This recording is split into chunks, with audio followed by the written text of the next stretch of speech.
Welcome to the Tuning In podcast, where we talk alignment, intuition, and our internal guidance system. We cover woo-woo topics in an approachable and practical way. I'm your host, Dana Evans of Alignful.com.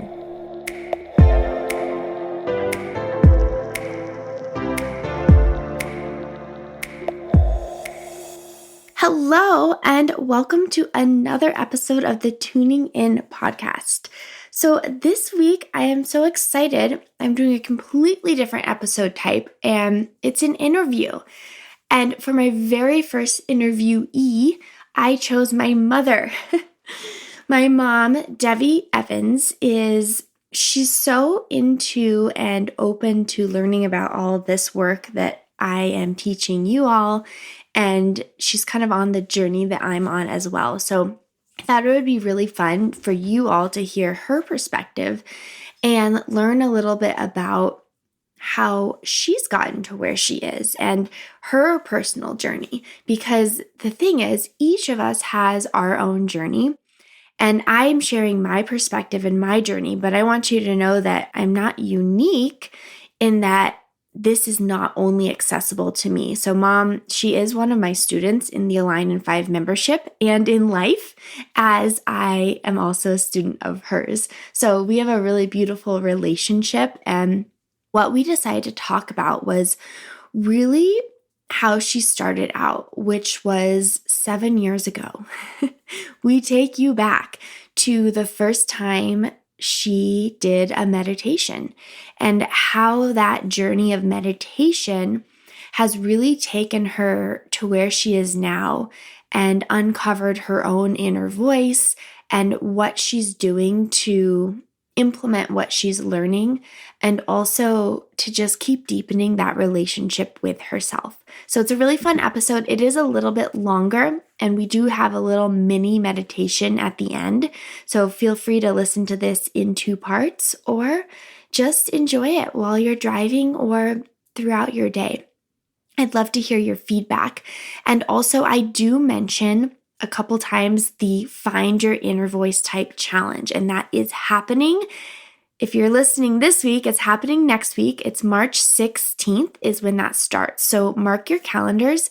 And if you do want to register, I would love to have you. And all you have to do is go to alignful.com/challenge. Because it's a 5-day free challenge, and you will get all of the information you need so you can participate with me. It's on Instagram. So without further ado, here's this week's episode.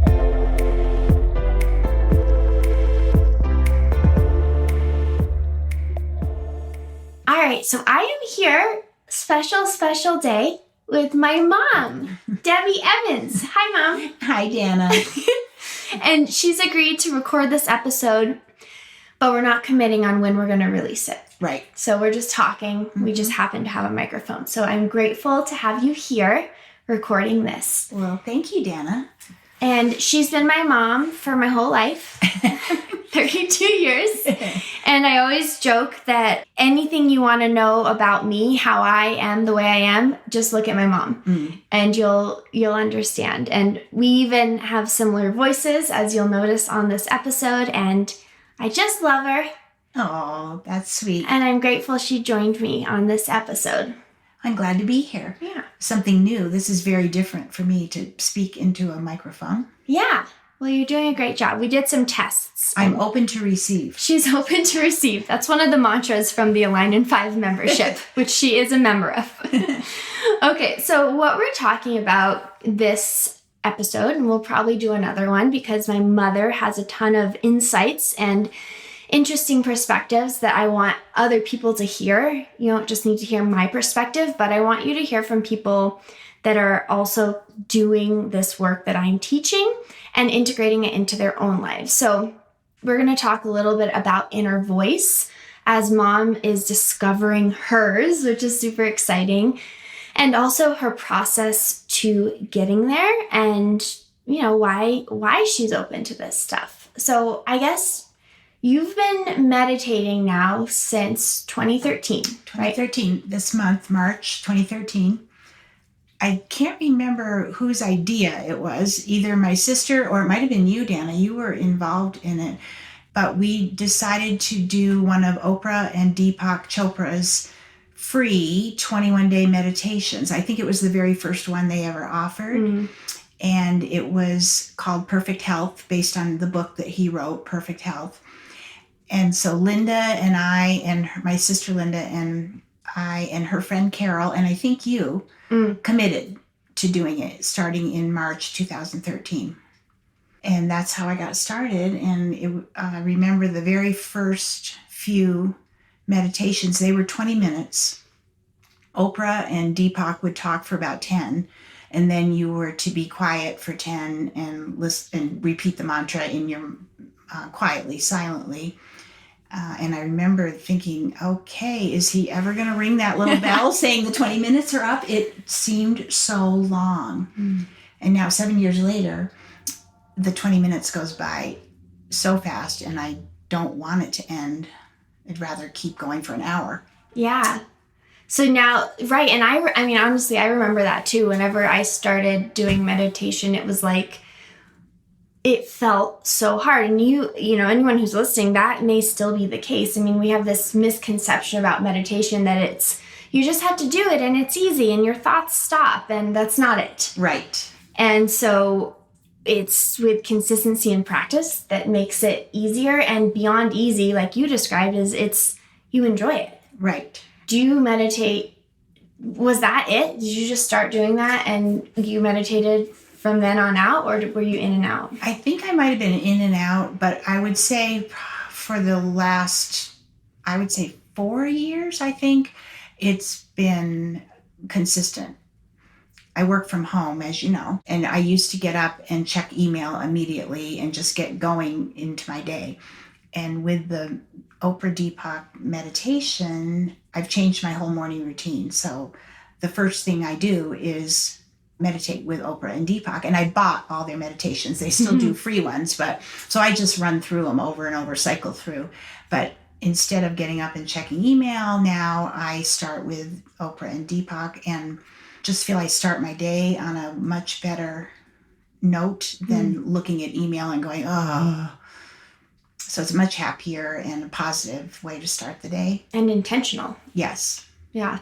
Well, I think a lot of people can relate to that. It's like, do you wake up and think, oh my God, I'm already behind, and grab your phone and either look at Instagram or look at email? And it's not that there's anything inherently wrong with that, but how does it make you feel? Mm-hmm. And you described like you would wake up and check that and it would not kickstart your day. No.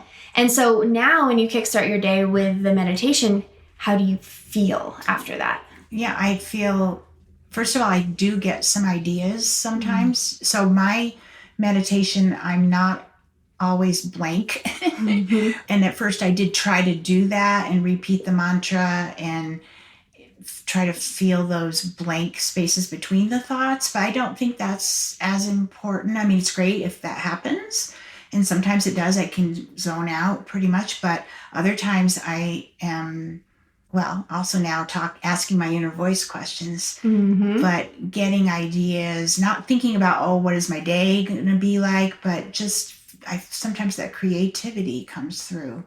So it doesn't have to, in my mind, it doesn't have to be a silent, zoned out Zen experience. It's just quiet where you actually are not really thinking about, okay, I've got to cook this for dinner and meet this person, and it's just a more reflective time.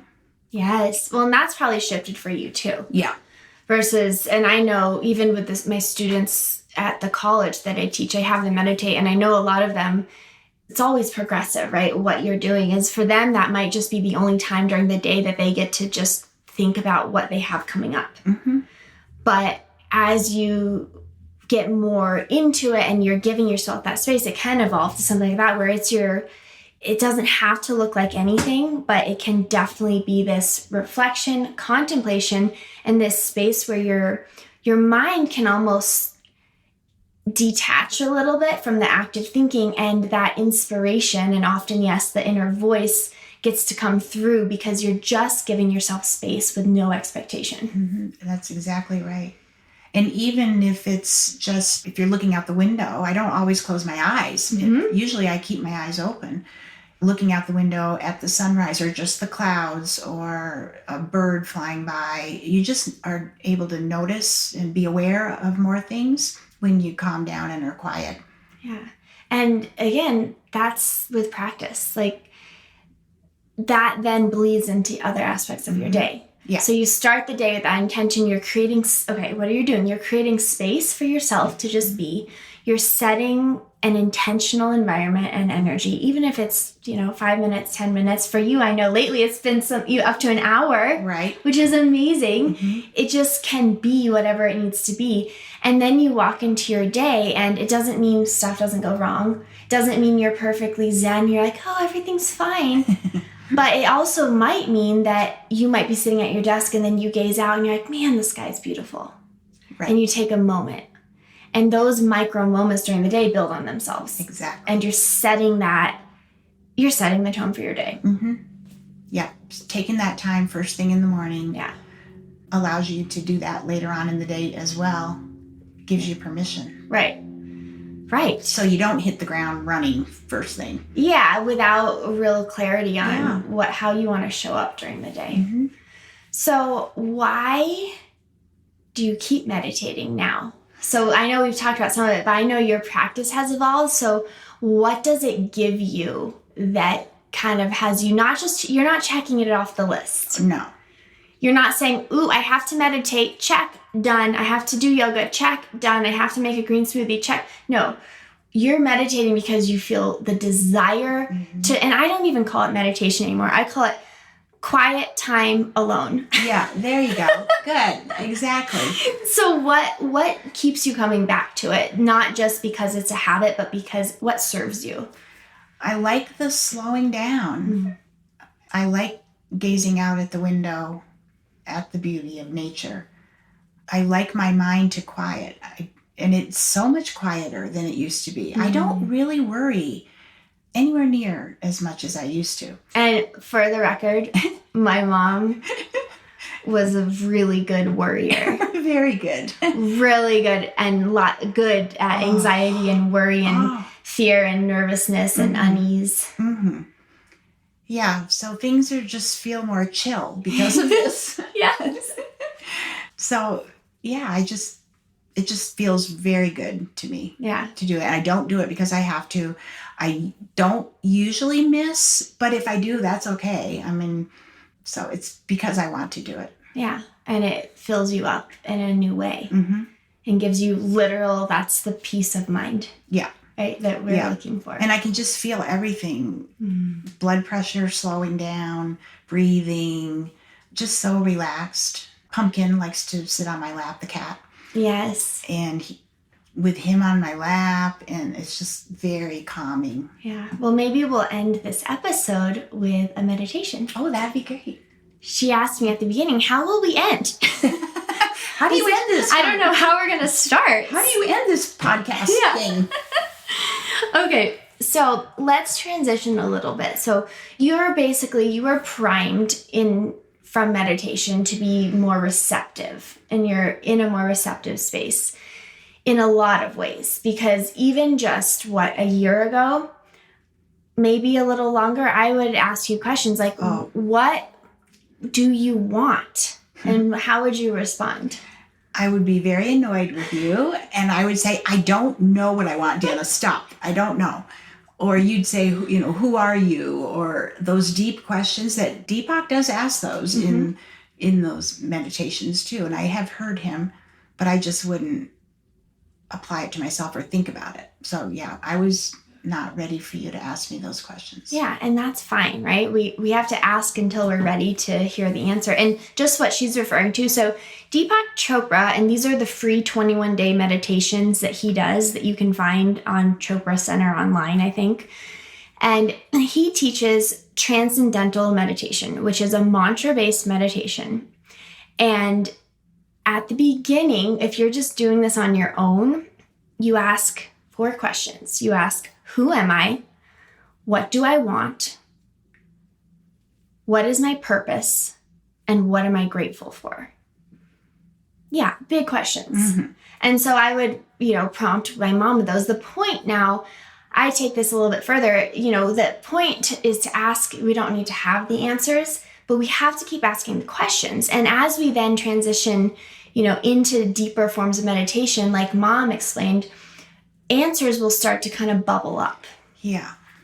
And so that's kind of what she was referring to about these questions. So yeah, you were resistant to the questions. Well, even one that you would think would be simple, what am I grateful for? I go, well, my kids, of course. But now every morning it does bubble up. I'm just grateful for so many little tiny things that I couldn't possibly think of, at least about a year ago, a little longer than that. I feel that too. I mean, honestly, and I can attest to, how she feels as well. Like, I just wake up, I go to bed, I like squeal when I get into bed. I actually did last night, and John's like, "Are you okay?" I'm like, I love my bed so much. I love my sheets, I love my pillow, I love my bed frame, I love my walls. I love that I can get into bed at 8 p.m. if I want to. And it's just this, it's beyond, I used to do, right? Everything is practice, guys. I used to do a gratitude list because I was told you have to do it right. And I'd be like, I'm grateful for my house. I'm grateful for good food. I'm grateful for my parents. I'm grateful for my cat. And it feels pretty robotic. Yeah. And yet it serves a purpose. I assign my mind students to write 3 things a day. Yeah. We have to jumpstart that engine. But what Mom's describing and what I'm describing is this, it's not the things you're grateful for, it's an overwhelming sensation of gratitude. Yeah. It's all consuming. And it shifts your perspective. Yeah. And then that's how we look at the day. And so it's not an accident that we're both relatively positive, happy people, but it is a choice.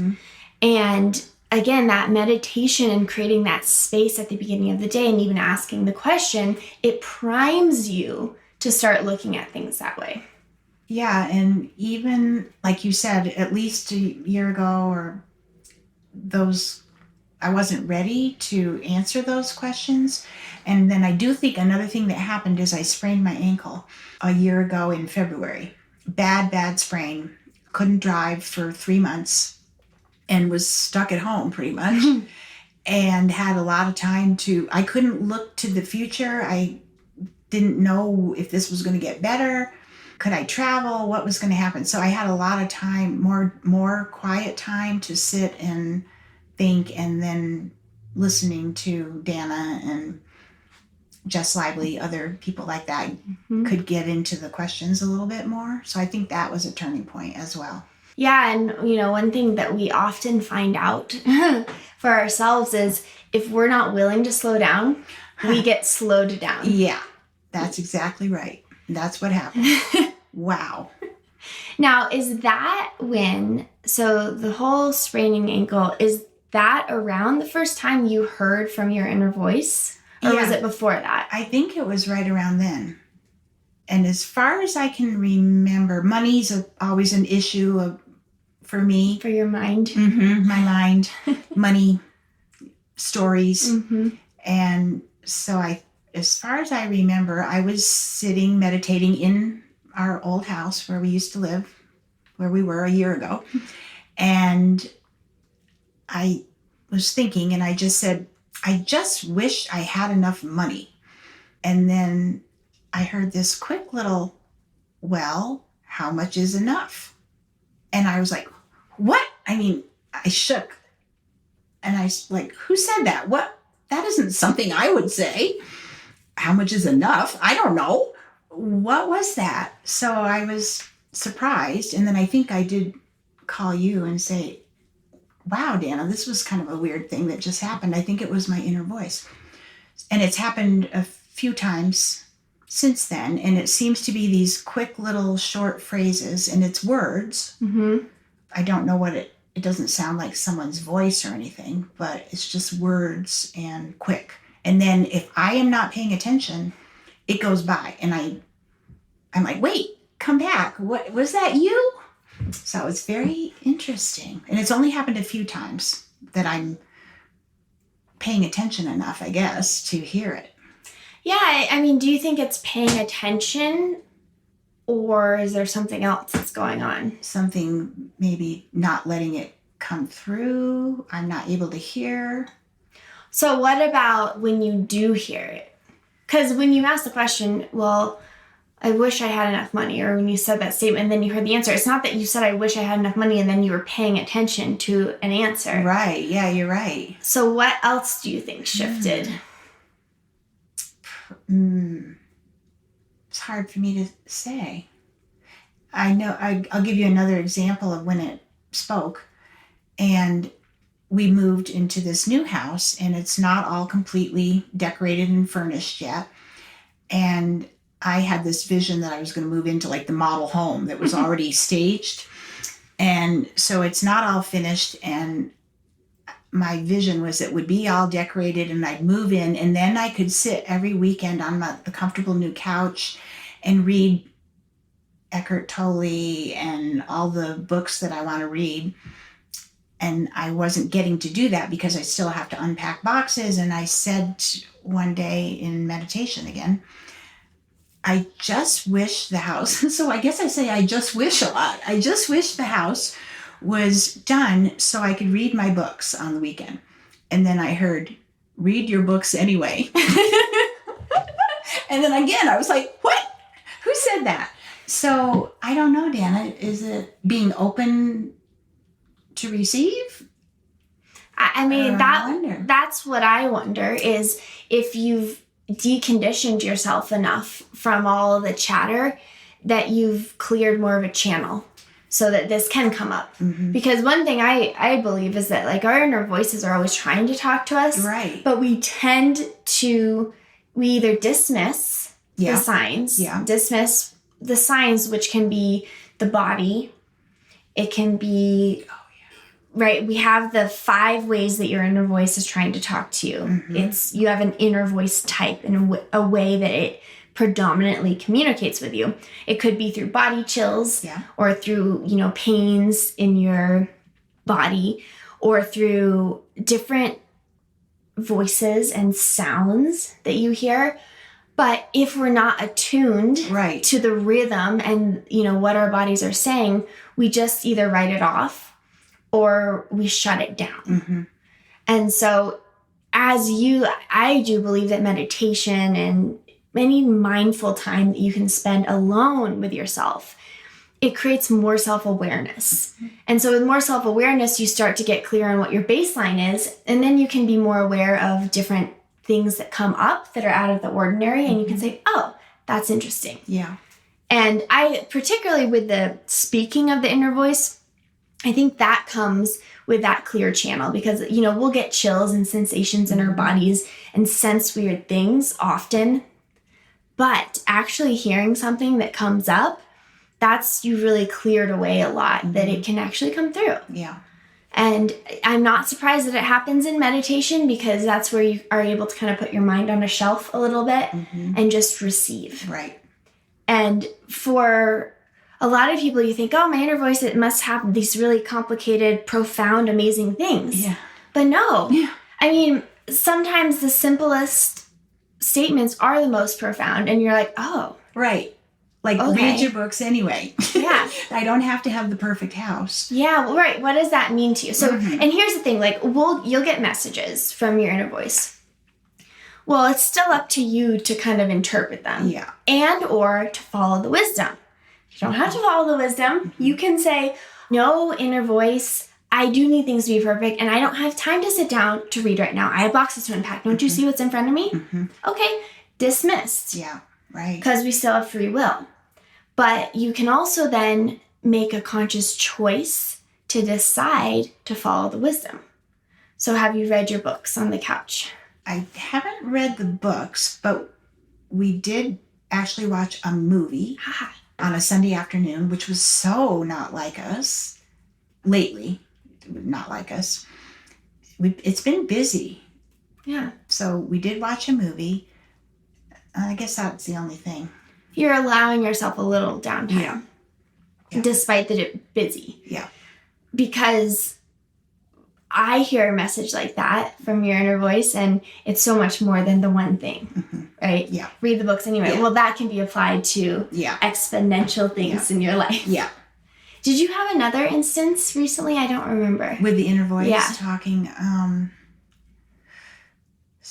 I wish I would write them down because there have been more than just those two, but actually right now I can't remember. Yeah, that's fine. Mm-hmm. And I like to talk to Mom about it because her experience with it is different than mine. Mm-hmm. So I tend to ask my inner voice direct questions, and then like I just kind of receive a flow of answers. And hers I just love because it's like these little, they're pretty snappy little comments that just like they jolt her, and she's like, oh, and it wakes her up. And you know, it's just, honestly, it's just a way to bring awareness. Mm-hmm. Bringing awareness, bringing connection, checking, like, is this the direction I want to go? We'll tend to spiral in one direction. And if you don't have, you know, a mindful meditation or inner voice practice already, it's really hard to catch yourself. So Mom's inner voice in particular, it catches her and, you know, helps her then make a choice if she wants to redirect. Yeah? Yeah. Okay. So what do you find? So you're in the Align in 5 membership. Right. And you are doing the lessons every month. Mm-hmm. And we're helping, you know, discover the inner voice type, figuring out what it means to have an inner voice for you, you know, and it's building on itself. With the inner voice work, what is the biggest challenge for you? Well, no challenge? I think there are times when it feels easier or it's coming faster, and I want that all the time. So in the leaner times when I'm not hearing as much, getting as many answers as I wish I would, that is a little frustrating. Mm-hmm. And I think, what am I doing wrong? I just heard the answers are always here, just so you know. Oh. As you were saying that. Really? Yeah. Oh my goodness. Our inner voices probably want to speak up a little bit. Wow. But that's what I just heard. Oh, I'm going to cry. I'm going to start to cry. Oh, that's so wonderful. Well, thank you. Now I have chills. Okay. So Mom's experiencing a range of body sensations. So chills, tears. Wow. I'm feeling warm. Oh my goodness, that is lovely. Yeah. Thank you. The answers are always there. Oh, I love that. And see what this is these are the more fun conversations, because it's like, it gets back to the mind. The mind's creating a barrier. It's saying this is good when the answers are coming easily and I'm feeling really aligned, and this is bad when they're not, and I want to be back to the good. Yeah. And then what does the inner voice say? Well, the answers are always here. And it doesn't mean that you're out of alignment if you're not receiving. It doesn't mean you're doing anything wrong. It's just the ebb and flow of life. Mm-hmm. And in fact, just as when you didn't even know you're looking for answers, they show up. Right. I think that's a reminder that they're always there. That's true. You might be looking for them and receive them, or you may not be looking for them and receive them. Yeah. Which also means at any time they're available to you. Yeah, that's true. Yeah, that's a good way to look at it. Yeah. And here's an actual question. Are you actually asking questions? No. There we go. I wish I had more answers, but I'm asking no questions. And the other funny thing that always happens when I do hear my inner voice, then it startles me, and then I don't ask any question. It would be good if I would, like when it said read your books anyway, if maybe I could ask a question to go a little further. Well, just wait. But I guess I don't know really what to ask. Yes, well, just wait till this month. Oh, really? We're going all into that. Okay. Deepening the relationship. Oh, fantastic. Yes, and we'll do a live call about questions to ask. Yeah. And that it's so true. So here's the deal. So there's a good challenge that we just uncovered, is that you might receive an answer or something, but then you don't know what to do. And it does start, I mean, I had a definitely one of my really profound experiences. I was like, journaling, I thought, and then I closed my eyes and my fingers were just moving so fast, and my body, I kid you not, guys, my eyes were closed and my body was pulsing, and these words were coming, and it was like an out of body experience. And I just wrote, and I came out of it, and then I cried because I was like, what the hell just happened? And it made me, I didn't even read it for like a couple of weeks. And then I didn't do anything else again. Holy for moly. a while. Yeah. And that's like that. So that's completely normal, because this is this like inner power that we have, this inner insight and wisdom. And we've been taught our whole lives to not follow that. Mm-hmm. And all of a sudden it like bubbles up in abundance and you're like, oh my God. And it's normal for the mind then to get a little skittish and like backpedal, like, whoa, I did not sign up for this. What does it mean? Yes. What does it mean? And so that's one, it can be a little fear-based. And then the other is, yeah, well, how do I remain inquisitive? Mm-hmm. Like, how can I be inquisitive and not be attached to whether or not I receive an answer? And it's just like the questions in meditation. Who am I? What do I want? What is my purpose? What am I grateful for? Well, asking the questions doesn't mean you have to have an answer for them. But the more you ask the questions, you're priming yourself to receive the answer, because you're showing up for yourself and you're saying, I'm going to keep asking. And when you're ready to share an answer, have it. I mean, what is my purpose? Okay, well, that answer could evolve. But now you're more willing to receive it. Or you're more clear on your purpose. No? Your face. She's still not ready for that question. So what questions do you have for your inner voice? One question is with work. Mm-hmm. So do I keep doing exactly what I'm doing, which I've been doing for 22 years, 23 years this month? Or is there something else out there that I might enjoy more at this point in my life? So just that for sure. I don't know what to do with that. Is there something more out there for me? Well, the answer is always going to be yes to that. But so this is great. And maybe we'll have to do a whole separate episode on this, but that's a really big question. Mm-hmm. Do I quit my job or do I stay? Yeah. And it's not that the inner voice does not have guidance for you, but rather the mind is going to block that because it's not ready. Yeah. And so we can ask a little simpler questions like, do I want to increase my goal next year for sales or lessen it? And if I lower my goal, what would I do with my extra time? Okay. So you can kind of work, because your mind, I can just tell the way you asked the first question versus the way you responded to this question, like your mind doesn't have resistance to that. Your mind's like, okay, we're still safe. And I'm just having a little extra time I have to fill. So what could I do with that time? Okay. And by the way, the mind is so black and white that like it's going to assume that it's going to say you need to quit your job and become an engineer and go back to school, and that is your right path. And that's what the inner voice. No, the inner voice will likely say something like, read, enjoy, volunteer, do something that brings you joy. Because what the inner voice knows that your mind doesn't is that by doing those joyful things that inspire you is actually how you'll discover what's next. Okay. And again, the inner voice, guys, oh my God, it's gradual, it's gentle, and it's so kind and compassionate. It's not going to say you screwed up. You're doing your whole life wrong. You've spent the last 25 years doing the wrong thing. But it will gently nudge you toward what ultimately is going to fill you up and serve you more now, and now, and now, and now. Yeah. So the question doesn't have to be, should I stay or should I go? Right. But rather, do I want to move forward? Do I want to continue to grow this business or keep it where it is? And your mind's like, that's not an option. Even my mind was like, that's not an option. Do I want to continue to grow, or do I keep it where it is and let it run more on autopilot and then use the rest of my time on something else? Yeah, that's a good way to think about it. Yeah. So it's like we're kind of skirting around to dip the toe in and warm up the questions.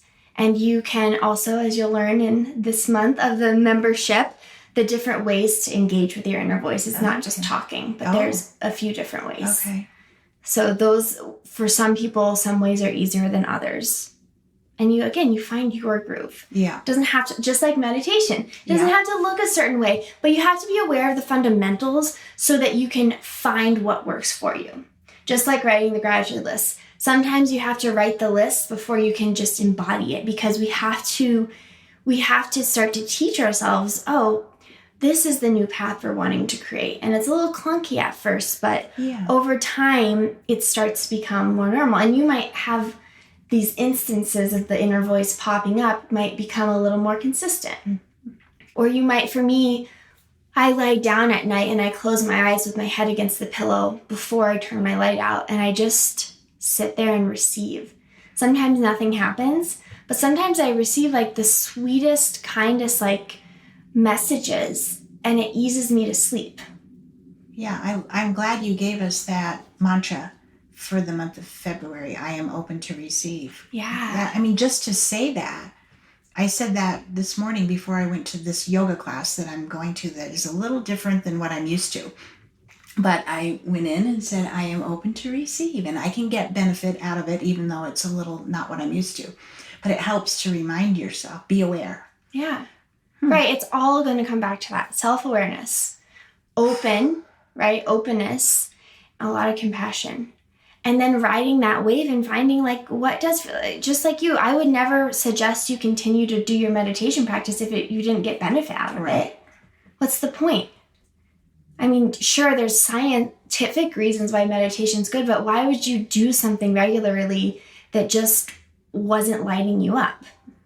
And so that also means that for Mom, if her inner voice was guiding her toward a different type of meditation, like maybe it's just a walk. Maybe she stopped feeling like doing her Deepak 21-day meditation every morning. Here's the thing. The mind gets really attached. It's like, no, this is what we do. You can't stop doing this. It's helping you. Look at all the benefits. But if you're truly aware in your inner voice, here's how it could nudge her. It might not say, Debbie, go outside. But she might wake up and be like, I don't feel like meditating. That's weird. I kind of feel like going on my roof. My roof deck. Her new house has a roof deck. And instead of being attached to the way you do, what if you follow that? And you've done that. You've been doing that. Yeah, and you're right. And sometimes after Deepak, the 20-minute, and I'm not ready to get up out of my chair from meditation, then sometimes I will listen to a podcast that is uplifting, like Kind World, just to continue. So a little bit different, because sometimes I am feeling something different would be fun. Yeah. And you can just follow that. And then by following that, that's how you're testing your inner voice. Mm-hmm. And how you're testing whether it's your ego or your inner... Is it your ego throwing a fit? Mm-hmm. Or is it your inner voice nudging you? Yeah. And the only way you can truly know is by following it. And if you go on a walk and you trip and you fall and you're frustrated, maybe like, maybe I should stay home and meditate. But it's not, just to get back to what you're saying, I wish I heard it more often. It's not that you're not hearing it. I think you're constantly receiving, and it's more about adjusting and adapting along the way. Mm-hmm. I think you're right. And I think we all do feel it. People say they do something, I just have this gut feeling. So that's what that means. That is your inner voice. Mm-hmm. And we just call it a gut feeling. But when you start thinking about it, that's what it is. And we've been all doing it. Yeah, we're built, it's built into us. Mm-hmm. And that's what's so cool about this is we're not learning to do something new. Yeah. It's just we're removing the barriers that have kept us from doing this for so long. Yeah. Like it's innate. And that's why some people have really strong intuition. Mm-hmm. And I like the word intuition as well, but I think of inner voice, it's more of a direct connection. Yeah. So your intuition might guide you to not go into that alley. But your inner voice, it might guide you way beforehand to not even walk down the street, so it's like different. Or you might be engaging with your inner voice and asking it questions. The intuition kind of has you out and about during the day, and a lot of us have that reaction, but we can really engage deeper and use the inner voice to guide us on a day-to-day. Yeah. Moment to moment and lifetime. Yeah. And it's really powerful. Mm-hmm. if we're willing. Yeah. And you don't have to be willing. It will come to you when you're ready. Mm-hmm. That's what you experienced. Right. That's Absolutely. what I experienced. Mm-hmm. I mean, I kid you not, I was just writing. I mean, I thought I was doing like a Q&A journal, and something else took over. Mm-hmm. And now it's like, it just shows up. And just like you, Mom, I mean, I've been the past couple of weeks, like I've been seeing aligned numbers a lot. And I've been in like CEO license plates and funny things like that. Right. But I haven't been hearing from my inner voice a lot. And then of course my mind is like, how can you teach this if you're not hearing from it?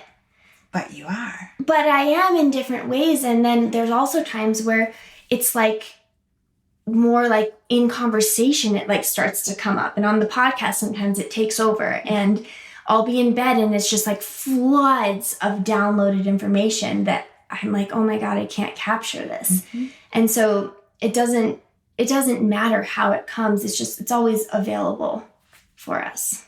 And just being aware. Yeah.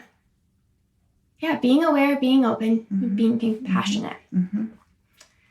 What else do you have to say? I think that we've been talking long enough. All right. Well, should we end with a little meditation? Yeah. Then we can ask our inner voice some questions. Okay. All right. So let's close our eyes. And everyone take a deep breath. Inhale through your nose. Hold it. And then release. Good. And this is the peaceful feeling that we get. Allowing your energy to settle down. Feeling your feet rooted into the floor. Your hips grounded. And then also feeling through that rootedness, you can still be really expansive and rising through your rib cage and your head. And this posture on its own is open to receive. And then do a little scan of your body from head to toe. Just notice, am I holding any tension? Maybe wiggling your head, opening and closing your jaw, shrugging your shoulders, even moving your wrists, your toes. And then again, we'll inhale through our nose, hold it, and then exhale.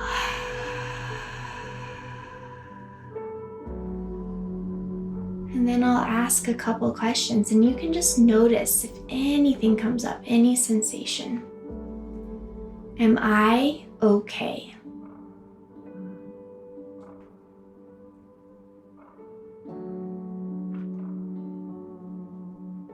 Am I okay? Will I always be okay?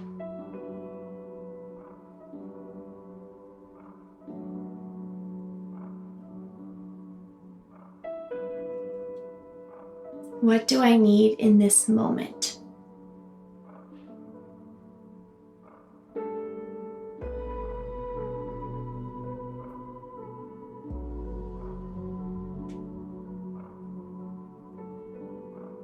What do I need in this moment?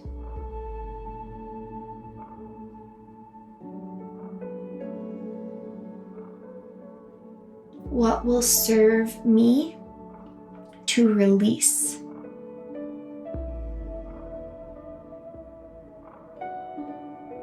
What will serve me to release?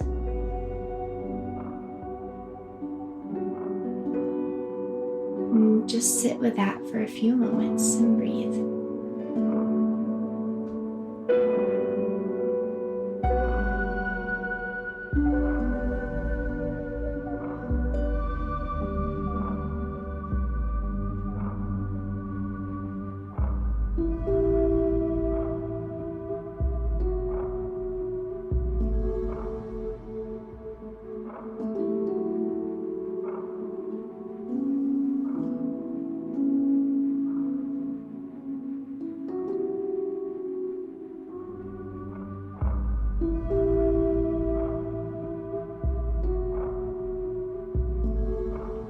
can start to deepen your breath.